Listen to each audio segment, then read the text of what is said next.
This small-town gathering in Raceland, Louisiana, is not just a community picnic, but a community outreach. More than 100 residents came together looking for answers to serious and life-threatening illnesses impacting citizens from across the entire Gulf Coast. Illnesses, they believe, are a result of the oil and contaminants in the environment after the BP Gulf oil spill.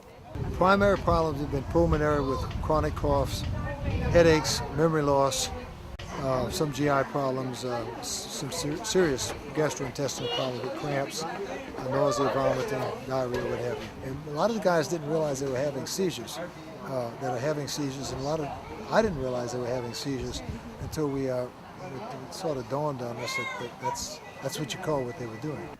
Dr. Robichaux is currently seeing over 60 patients exposed to the oil spill. He's working with other concerned Louisianians to put together data about chemical poisoning of oil workers, fishermen, and coastal residents. One of Dr. Robichaux's patients, Louis Behe, a charter boat captain, and his family were exposed to toxic substances while living in Grand Isle. He worked the Gulf oil spill cleanup this past summer through the fall, ferrying both scientists and officials to the heart of the oil spill site in the Gulf. I was hospitalized this past week for severe abdominal pains. I was in there for 4.5 days. Had tube put down my nose into my stomach, pumping my stomach out for 2.5 days. It's a ride. Whereas my prostate's been, infections, kidneys. I mean, it's everything in my whole body. Behe says test results show his little girls have more toxins in their blood than he does. Well, tell us what to do. I mean, you know what's in this dispersant, you know what you're using, so tell us what to do. Now that we've been poisoned by it, tell us what to do. There's a growing sense of frustration among the close-knit Cajun community, among both fishermen and oil industry workers. They got me when they got all these booms from all over the country, and then they started spraying something to make the stuff sink under the water. So what did the booms do? That's for show? Of course, for show. Because BP's reputation is more important than your life. You believe that? That's what they believe. The Louisiana Environmental Action Network has helped conduct blood tests that have shown oil field workers with many times the average level of benzene a carcinogen. While there is no formal proof how many people may show symptoms caused by exposure to oil, LEAN and other activist groups are pulling together data to assist people in getting the right help.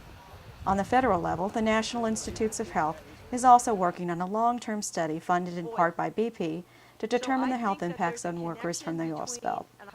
Gulf Coast community activist and Exxon Valdez spill survivor, Ricky Ott, says people need medical help now. She believes medical professionals are not adequately testing for exposure to both oil and dispersants.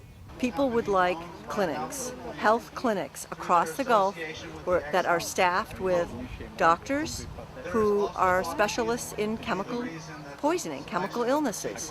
What are the symptoms, treatment, diagnoses? People have been saying we want that across the Gulf.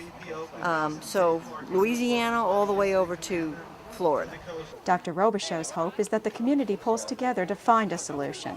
About 25 people suffering from suspected oil-related illnesses shared their stories with friends and families.